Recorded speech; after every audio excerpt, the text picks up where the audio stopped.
I casi di coronavirus in Cina, si teme un'epidemia di ritorno nelle Filippine. Duterte ricorre alle maniere forti. Da Pechino la corrispondente Giovanna Botteri.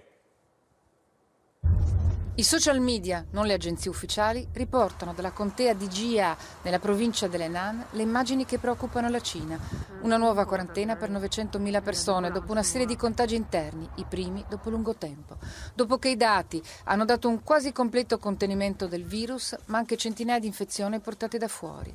La paura di una seconda ondata che potrebbe compromettere tutti gli sforzi di ripresa del paese viene smentita dallo stesso presidente Xi Jinping, che visita le campagne fuori Pechino ormai senza mascherina, assieme ai più alti rappresentanti del governo, salutando i contadini, anche loro senza protezione.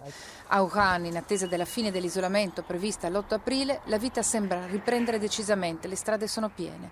Al contrario di quello che accade in moltissime altre città, anche asiatiche, dove invece la pandemia sta appena iniziando.